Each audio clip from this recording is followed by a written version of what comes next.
It is good to see all of you. Hello, Hatfield. It is good to be back in Pennsylvania. And it is good to be right here at Connex.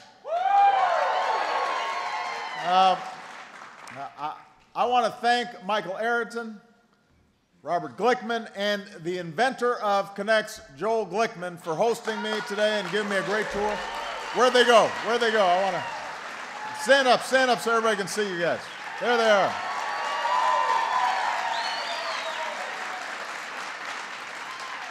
There you go.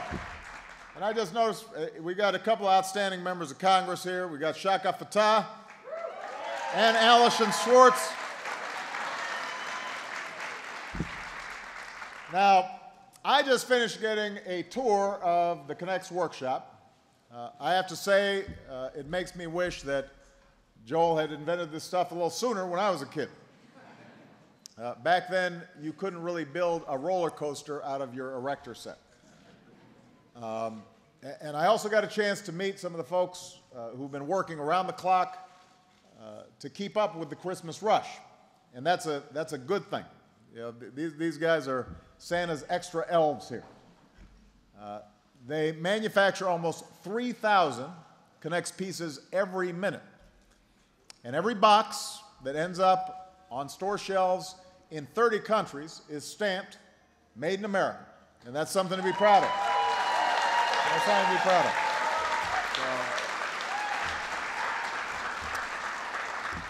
By the way, I hope the camera folks had a chance to take a look at some of the Connex, including that flag made out of Connex.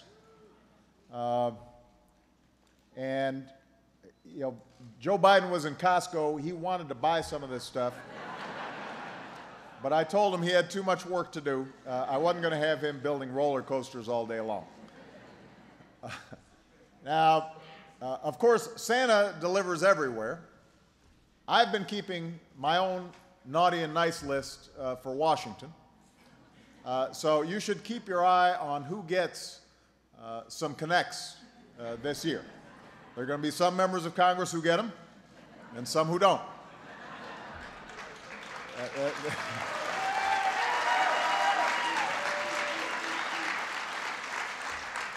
But look, this is a wonderful time of year. It's been a few weeks since a long election finally came to an end. And obviously, I couldn't be more honored to be back in the White House. But I'm already missing the time that I spent on the campaign, visiting towns like this and talking to folks like you. We love you. I love you back. That's why I miss you. And you know, one of the benefits of traveling and getting out of the White House is it gives you a chance to have a conversation with the American people about what kind of country do we want to be, and what kind of country do we want to leave to our kids. I believe America only thrives when we have a strong and growing middle class. And I believe we're at our best when everybody who works hard has a chance to get ahead. That's what I believe. And I know that's what the founders of this company believe as well. We were talking about these guys' dad, and who I understand just passed away at the age of 101, so these guys have good genes, in addition to inventive minds. And the story of generations starting businesses, hiring folks, making sure that if you work hard, you can get ahead, that's what America's all about. And that's at the heart of the plan that I've been talking about all year.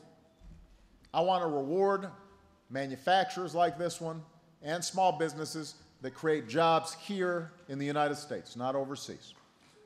I want to...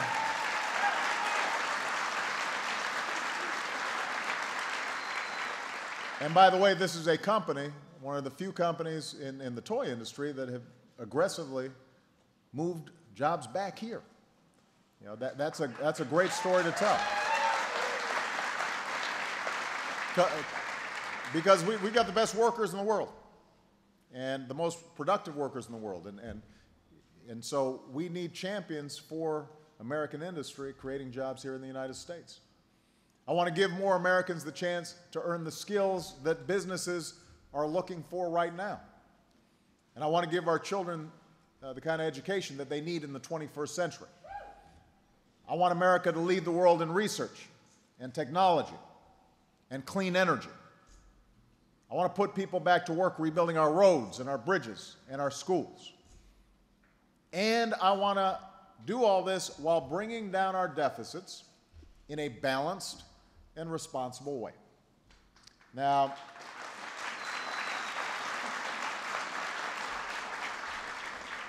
on this last point, you've probably heard a lot of talk in Washington and in the media about the deadlines that we're facing on jobs and taxes and investment.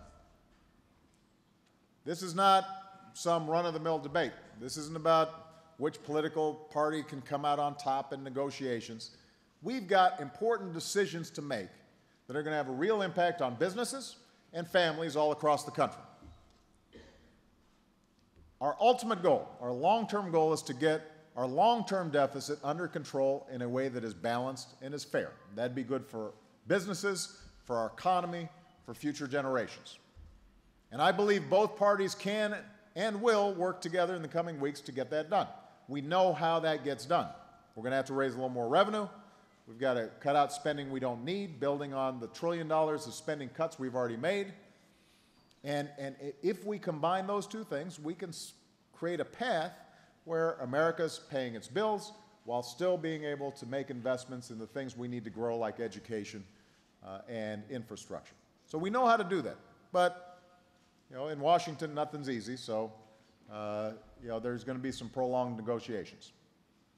And all of us are going to have to get out of our comfort zones to make that happen. I'm willing to do that. I'm hopeful that enough members of Congress in both parties are willing to do that as well. We can solve these problems. But where the clock is really ticking right now is on middle-class taxes. At the end of the year, middle-class taxes that are currently in place are set to expire. Middle-class tax cuts that are currently in place are set to expire. There are two things that can happen. If Congress does nothing, every family in America will see their income taxes automatically go up on January 1st.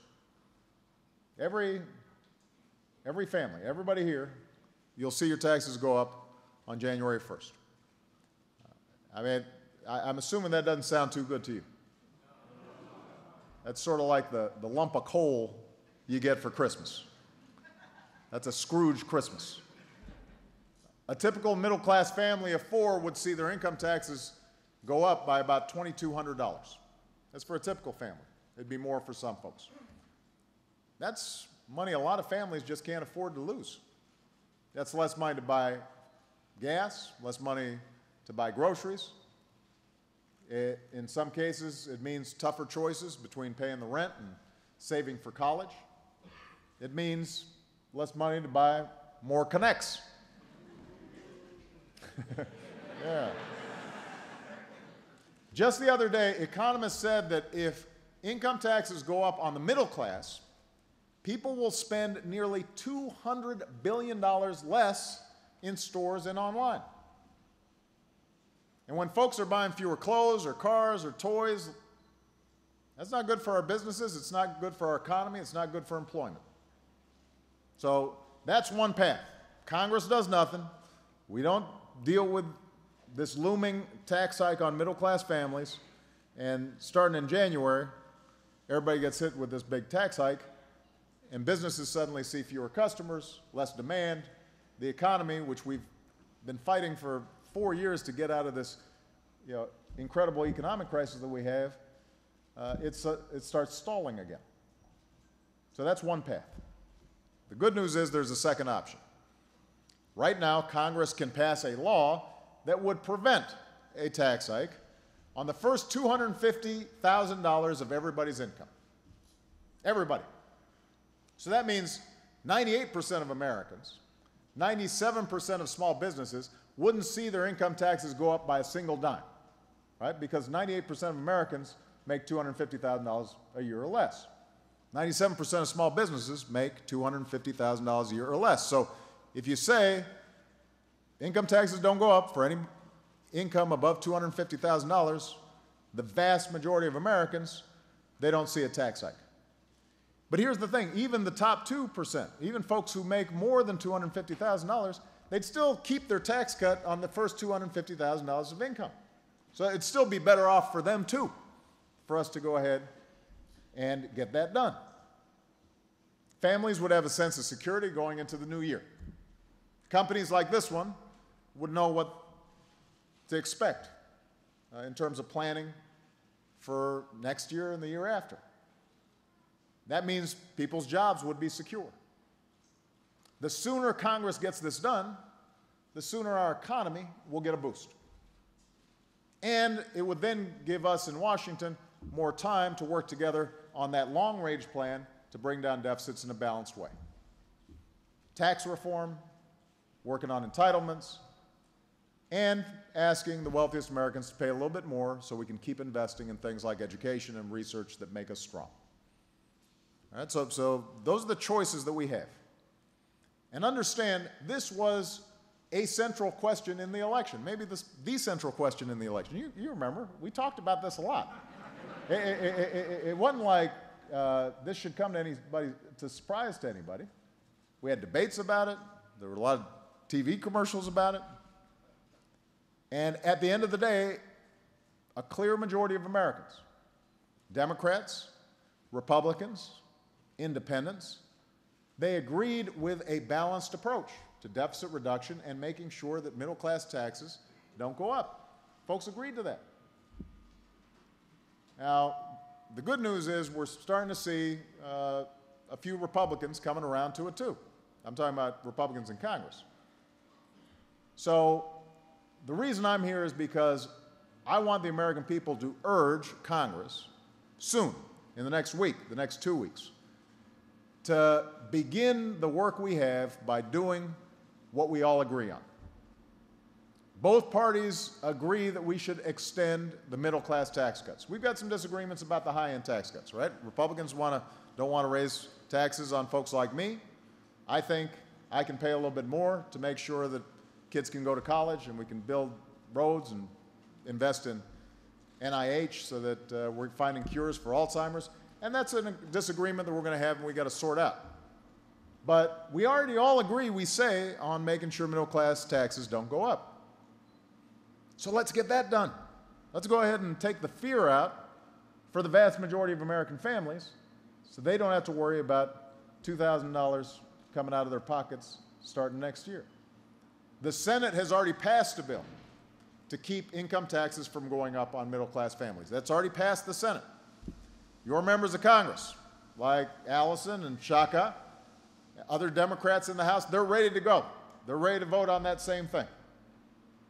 And if we can just get a few House Republicans on board, we can pass the bill in the House, it will land on my desk, and I am ready. I've got a bunch of pens ready to sign this bill. I'm ready to sign it. I'm ready to sign it.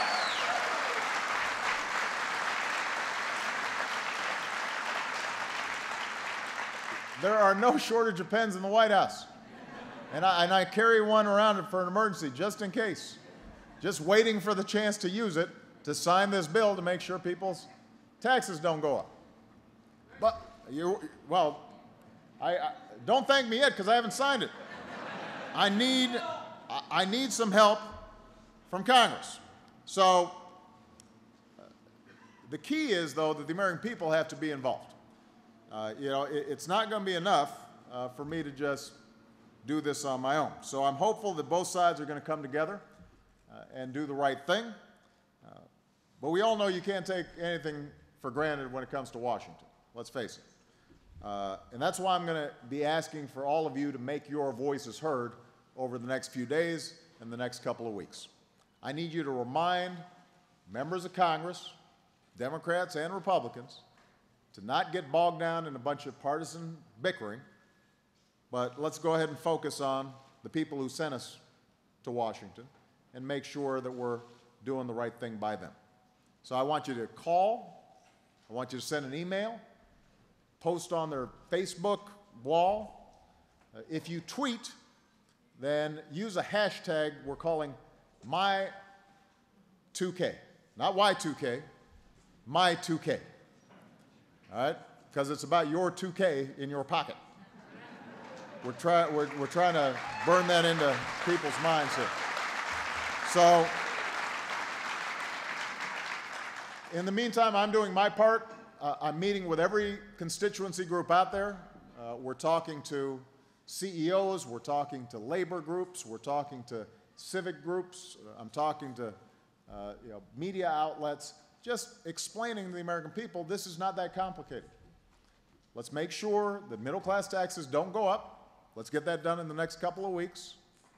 Let's also work together on a fair and balanced, responsible plan so that we are paying our bills. We're not spending on things we don't need, but we are still spending on the things that make us grow. That's the kind of fair, balanced, responsible plan that I talked about during the campaign, and that's what the majority of Americans believe in. So I'm hopeful, but I'm going to need folks like you, the people here in Hatfield and here in Pennsylvania and all across the country to get this done. And lots riding on this debate. This is too important to our economy, it's too important for our families to not get it done. And it's not acceptable to me, and I don't think it's acceptable to you, for just a handful of Republicans in Congress to hold middle-class tax cuts hostage simply because they don't want tax rates on upper-income folks to go up. All right? That doesn't make sense.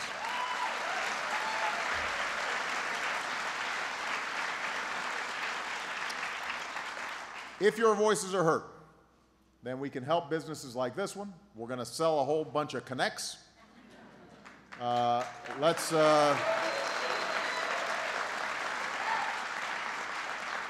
Let's give families all across America the kind of security and certainty that they deserve during the holiday season. Let's keep our economy on the right track. Let's stand up for the American belief that each of us have our own dreams and aspirations, but we're also in this together. And we can work together in a responsible way, that we're one people and we're one nation. That's what this country is about. That's what all of you deserve. That's what I'm fighting for every single day, and I will keep fighting for as long as I have the privilege of being your president. Thank you very much, everybody. God bless you. God bless America.